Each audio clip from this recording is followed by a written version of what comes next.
In the late 18th century, the British Empire was the most powerful force on earth. Its ships ruled the oceans, its wealth flowed from distant colonies. And at the heart of that wealth was a system so cruel, so deeply entrenched, that almost no one believed it could ever be dismantled. The transatlantic slave trade was not just accepted, it was defended, protected, profitable. Entire cities were built on it, fortunes were made from it, political careers depended on it. To challenge it was to challenge the very foundation of the empire itself. And yet, one man did exactly that, not with an army, not with violence, but with conviction, with faith, with a conscience that refused to be silenced. His name was William Wilberforce. At first glance, he did not look like a revolutionary. He was physically frail, often sick, and plagued by chronic pain. He was not a fiery orator who commanded rooms with thunderous speeches. He did not intimidate his enemies with strength or force. But what he possessed was far more dangerous to the slave trade than weapons or rebellion. He possessed an unshakable belief that every human being was created in the image of God, and that belief would nearly cost him his life. For decades, Wilberforce stood almost alone in Parliament, facing ridicule, threats, political isolation, and relentless opposition.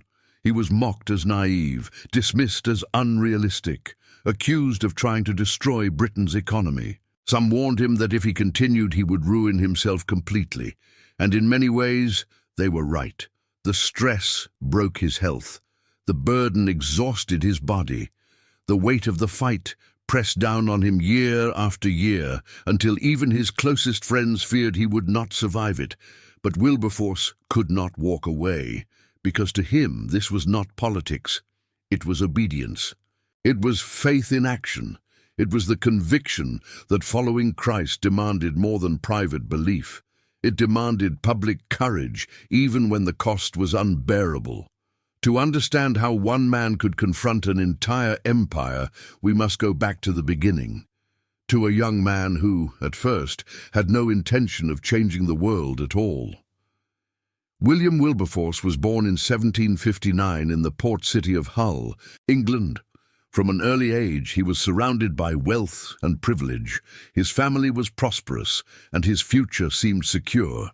He was intelligent, charming, and socially gifted, traits that would later serve him well in political life. At Cambridge University, Wilberforce was known less for discipline and more for indulgence. He enjoyed social gatherings, witty conversation, and the pleasures of elite society. He was popular, well-connected, and effortlessly charismatic. Politics came naturally to him. At just 21 years old, Wilberforce was elected to Parliament, an extraordinary achievement that placed him among Britain's ruling class while he was still barely an adult. His rise was rapid, his prospects were limitless. And at this stage of his life, faith was not his driving force. Christianity, to Wilberforce, was largely cultural, respectable, private. It did not interfere with ambition or comfort. It certainly did not demand sacrifice. That would change. In his mid-20s, Wilberforce experienced a profound spiritual awakening. Influenced by close friends and deep personal reflection, he encountered Christianity not as tradition, but as truth, not as formality, but as a call to transformation. This conversion shook him to his core. He began to read Scripture seriously. He prayed. He examined his life. And what he found disturbed him deeply. Wilberforce became convinced that Christianity was not merely about personal salvation, but about moral responsibility, about justice, about standing against evil, even when that evil was accepted by society. This realization plunged him into crisis. He considered leaving politics altogether, believing that public life was incompatible with genuine faith. He feared that ambition and compromise would corrupt his devotion to God. But then came a crucial moment. Wilberforce sought counsel from John Newton, a former slave trader who had become a Christian minister and the author of the hymn, Amazing Grace. Newton had witnessed the horrors of the slave trade firsthand. He had participated in it, and he carried lifelong remorse for his role in its cruelty. Newton's advice would alter the course of history.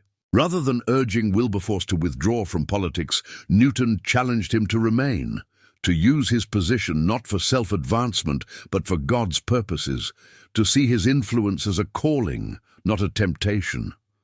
Wilberforce listened, and slowly a conviction began to take shape. If God had placed him in Parliament, then perhaps it was for a reason greater than personal success. Perhaps it was for a cause no one else seemed willing to champion. Around this time, Wilberforce became increasingly aware of the realities of the slave trade.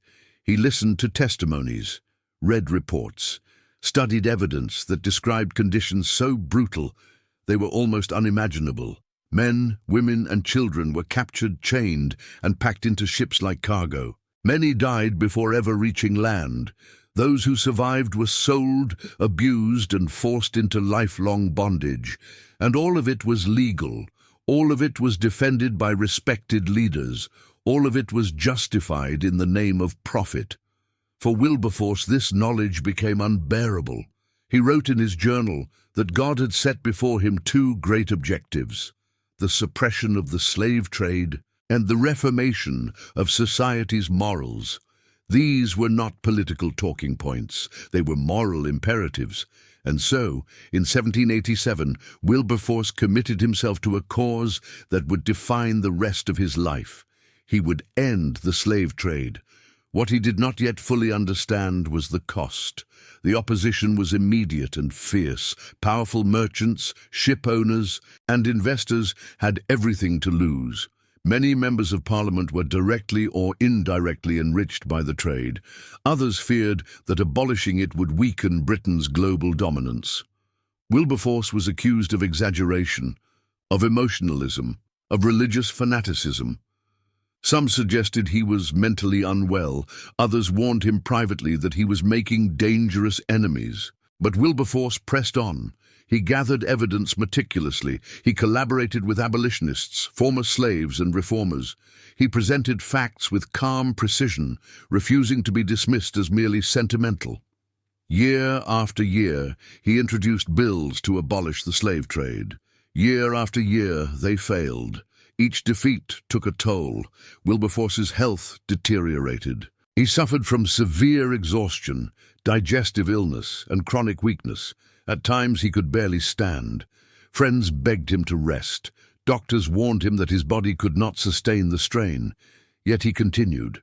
Because for Wilberforce this was not about winning arguments, it was about faithfulness. He believed that success was God's responsibility.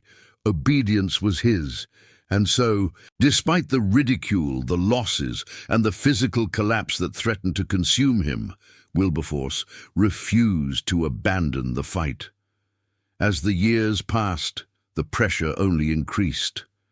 What no one could have predicted was how close this mission would come to destroying him, and how the cost of obedience would test the limits of his endurance. Before we continue, if this story is already challenging the way you see faith, courage, and sacrifice, take a moment to support the channel. Like the video, subscribe for more true stories of Christian legacy, and share your thoughts in the comments below. Your engagement helps keep these stories alive. William Wilberforce was born into privilege, comfort, and influence. By his early 20s, he had already secured a seat in the British Parliament, surrounded by power, wealth, and opportunity. His future appeared effortless, an ascent through political ranks guided by intelligence, charm, and elite connections. But something within him was restless. Despite outward success, Wilberforce began to sense an inner emptiness he could not explain. Politics brought influence, but not meaning. Social circles offered pleasure, but no peace. The more he advanced, the more he realized that achievement alone could not answer the deeper questions pressing on his conscience. Everything changed during a long journey across Europe. On that trip, Wilberforce began reading the New Testament seriously for the first time. What began as intellectual curiosity soon became spiritual confrontation. The words of Christ did not flatter his ambitions, they challenged them. He encountered a faith that demanded transformation, not admiration.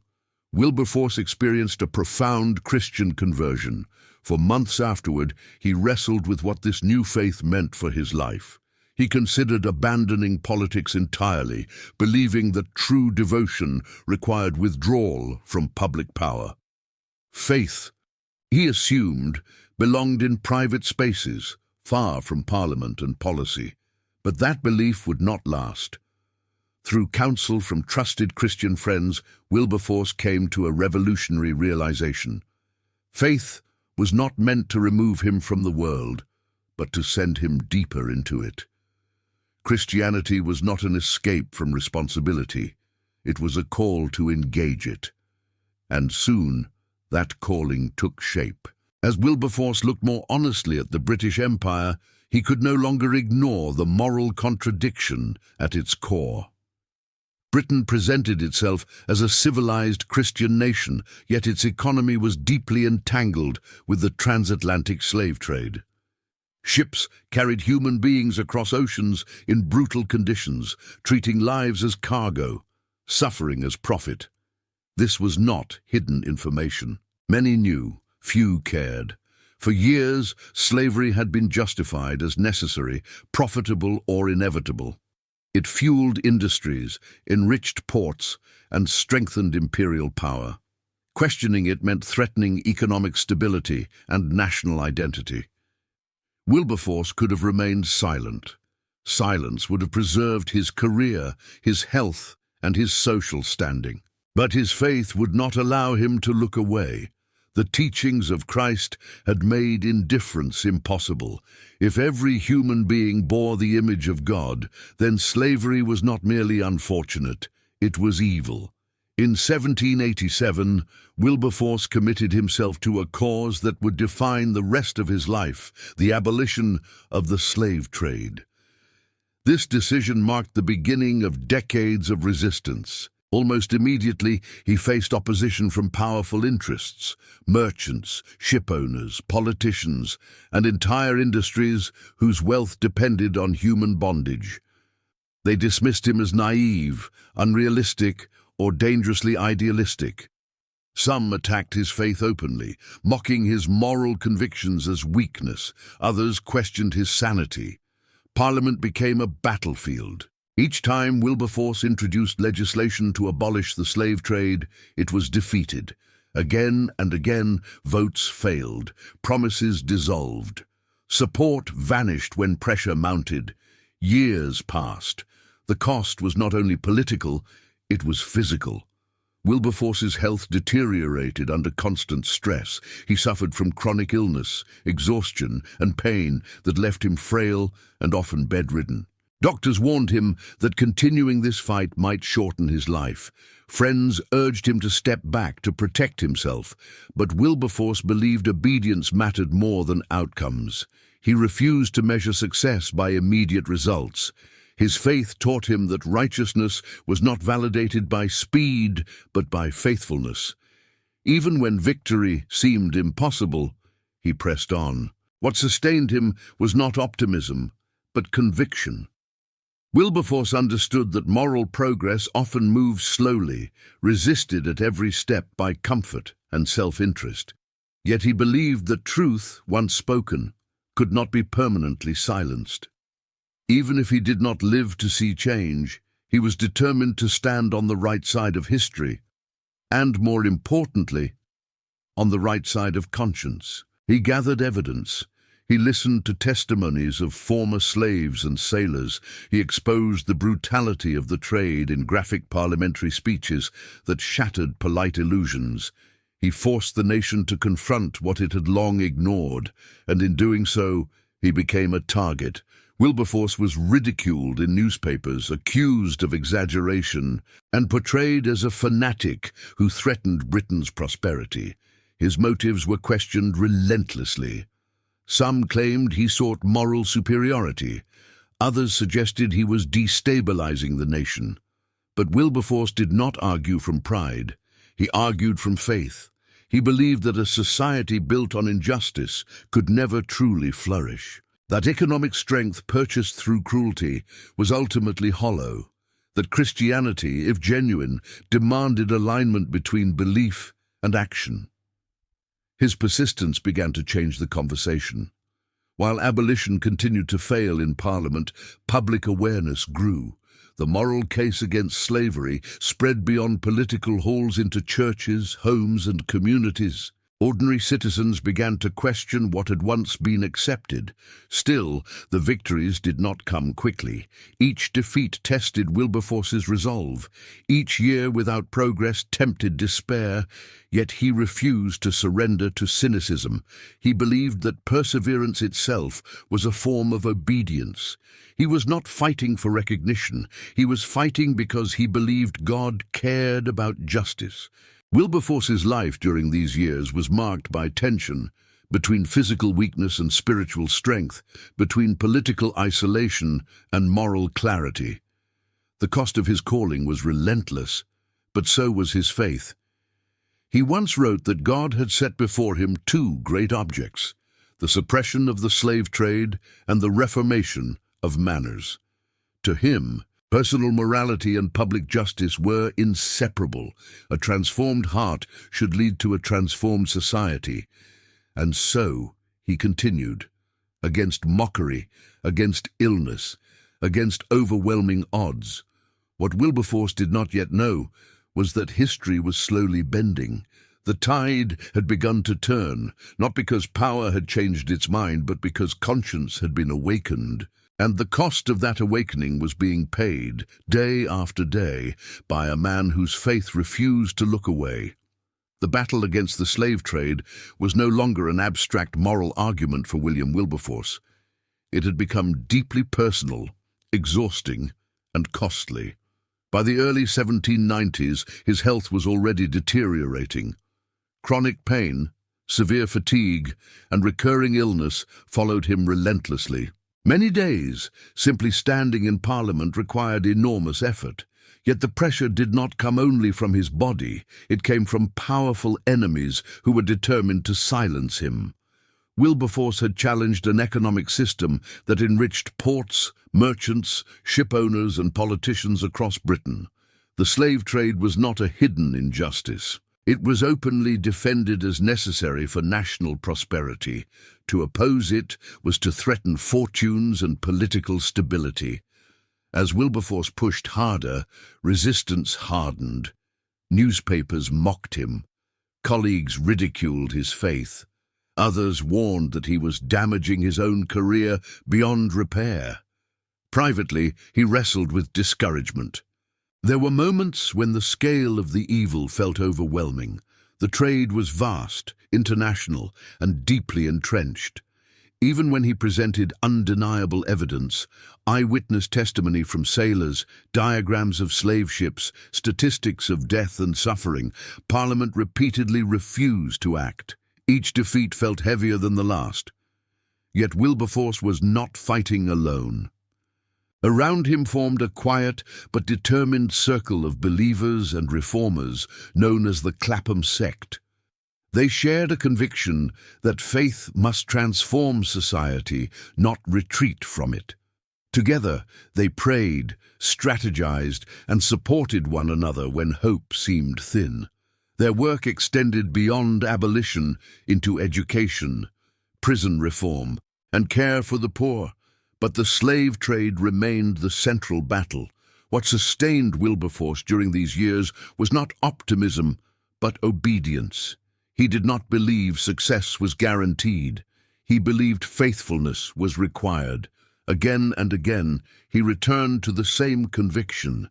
If the gospel was true, then human beings could not be treated as cargo.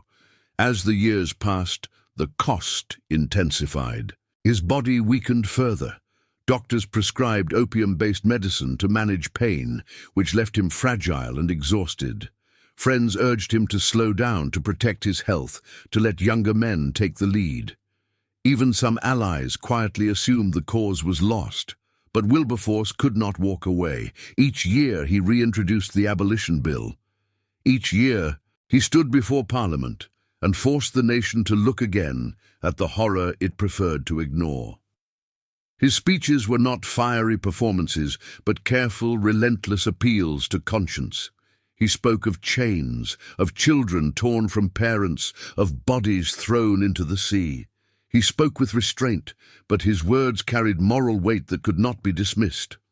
Outside Parliament, public awareness slowly grew. Petitions flooded in from cities and towns. Ordinary citizens, many inspired by Christian teaching, began to see the slave trade not as distant commerce, but as personal sin.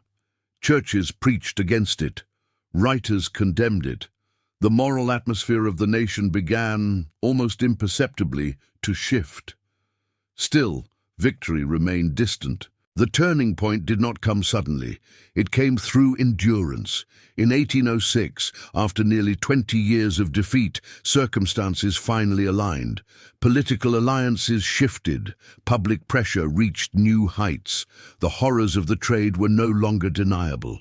When Wilberforce rose once more to support the Abolition Bill, he was physically weak, but spiritually resolute.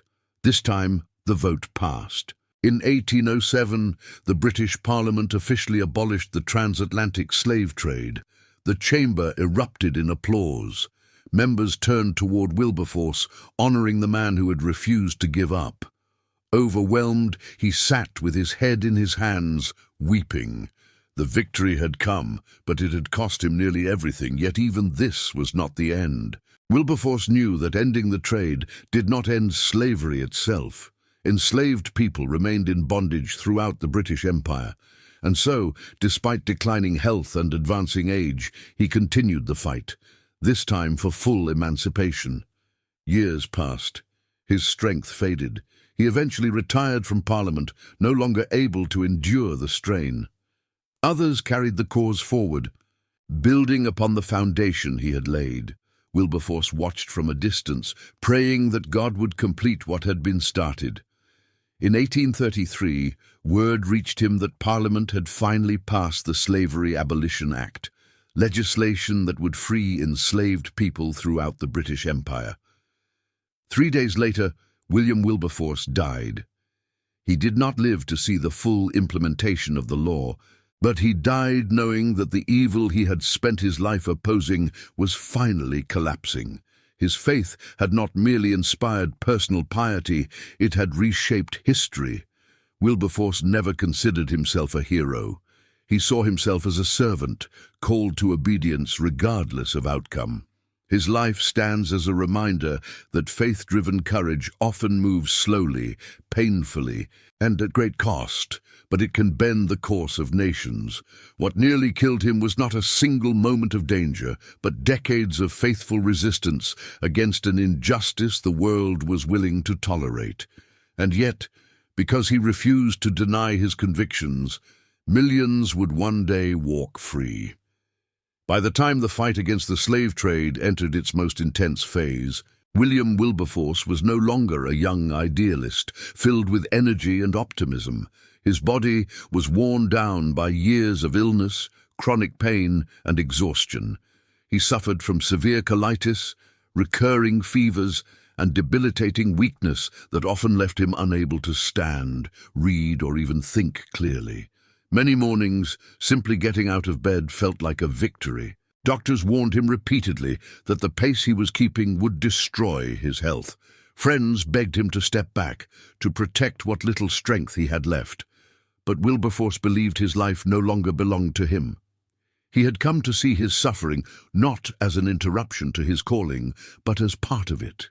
His Christian faith had reshaped how he understood pain, sacrifice, and perseverance. He believed that comfort was never promised, but obedience was required.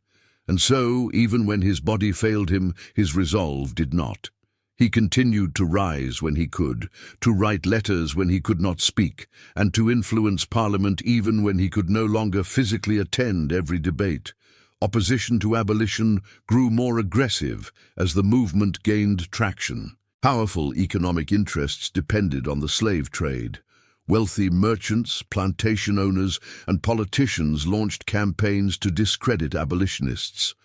Wilberforce was mocked, slandered, and accused of being naive, unpatriotic, and dangerous. Some claimed that ending the slave trade would collapse the British economy. Others argued that slavery was ordained by history, culture, or even God himself. These arguments did not surprise Wilberforce, but they grieved him deeply. He could not reconcile the brutal reality of slavery with the teachings of Christ. He had studied the testimonies, read the ship logs, examined the scars on the bodies of enslaved Africans. He knew the trade was built on violence, dehumanization, and cruelty at every stage. For him, this was no longer a political debate. It was a moral emergency, and silence, he believed, would make him complicit. Year after year, Wilberforce introduced bills to abolish the slave trade. Year after year, they failed. Each defeat took a toll. His health worsened, his spirit was tested. There were moments when he considered giving up, stepping aside, allowing someone stronger to take his place. But every time he reached that point, his faith pulled him back. He believed God had placed this burden on his heart for a reason, and that abandoning it would be a betrayal of that calling. Behind the scenes, however, the movement was growing stronger. Wilberforce was not fighting alone.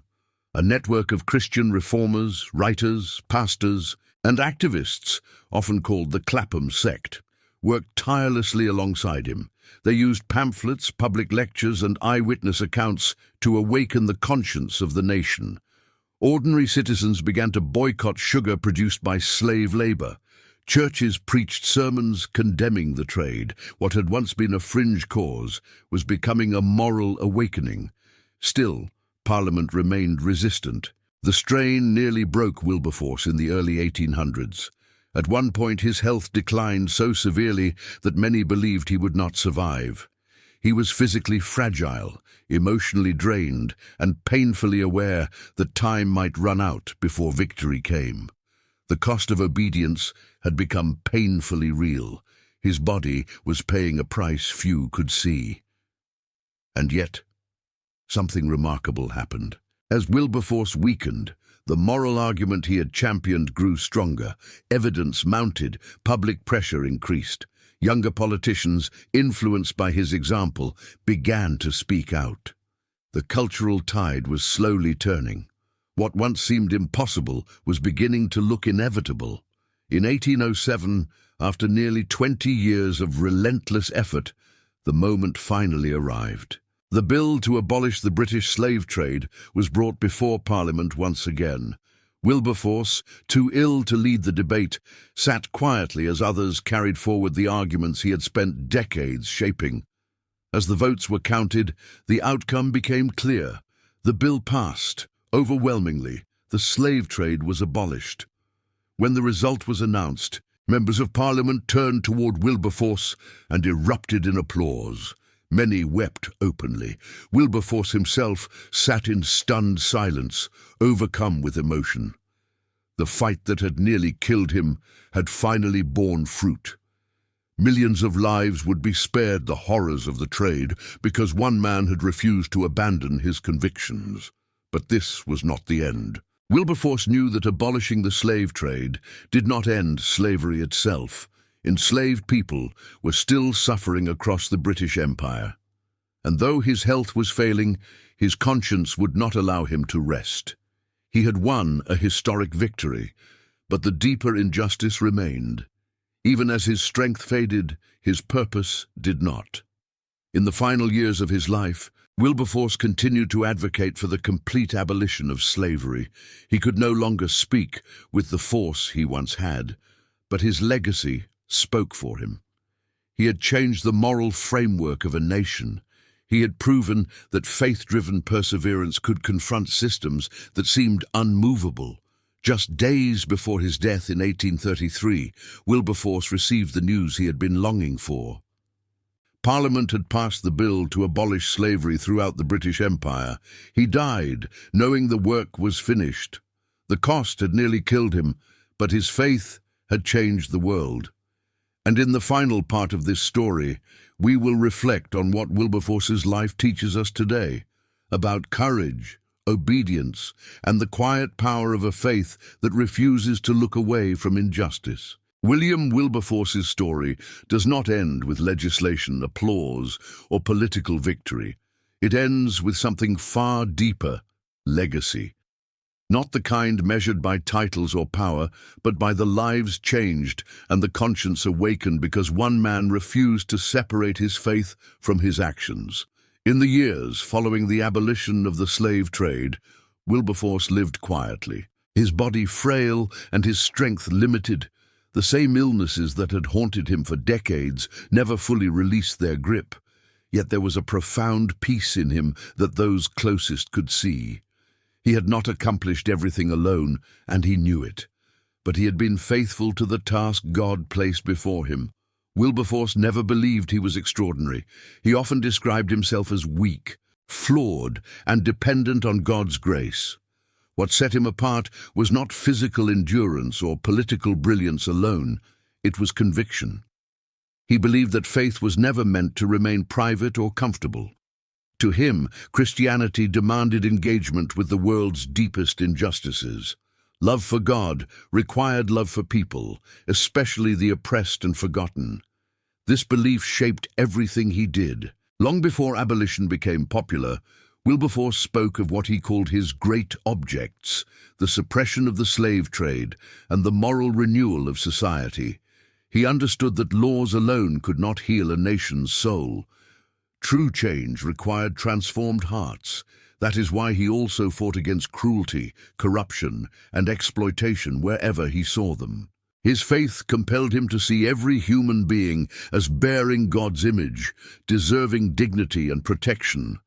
The cost of that belief was immense. Wilberforce sacrificed health, comfort, reputation, and peace of mind. There were easier paths he could have taken.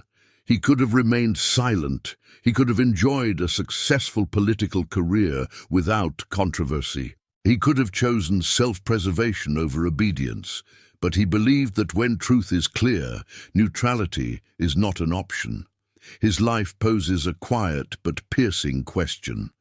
What do we do when faith becomes inconvenient? Wilberforce teaches us that obedience is rarely dramatic in the moment. Most of the time, it looks like persistence without applause, faithfulness without guarantees, and courage without immediate results. For years, he saw no visible success. He endured failure after failure, watching his efforts collapse again and again. Yet he continued, not because victory was certain, but because obedience was required. And in time, history caught up with his faith. The abolition of the British slave trade marked a turning point that would ripple across the world. Other nations followed. Movements were inspired. Millions who would have been trafficked were spared unimaginable suffering. While Wilberforce did not live to see the full global impact of his work, his faith planted seeds that outlived him by generations. Even today, his influence remains. Modern human rights movements, social justice reforms, and Christian activism often trace their roots, directly or indirectly, back to the moral framework Wilberforce helped establish. He demonstrated that faith can confront powerful systems, that compassion can challenge profit, and that perseverance can reshape history. But perhaps his greatest legacy is personal. Wilberforce reminds us that changing the world does not always require dramatic strength. It requires clarity of conscience. It requires the courage to say, "This is wrong," even when the world disagrees. And it requires faith strong enough to endure suffering without surrendering hope. He did not end slavery because he was fearless. He did it because he was faithful. In a world still marked by injustice, exploitation, and indifference, Wilberforce's life stands as a reminder that obedience to Christ is never wasted. The cost may be high, the road may be long, but faith, when lived out with courage and persistence, can bend the course of history. If this story moved you, take a moment to reflect on where faith is calling you to stand firm, especially when it's difficult. If you found this story meaningful, consider liking the video, subscribing to the channel, and sharing your thoughts in the comments. And if there are other powerful true stories of faith, courage, and conviction you would like us to tell, let us know. Your suggestion could become the next story that inspires thousands, because one life fully surrendered can still change the world.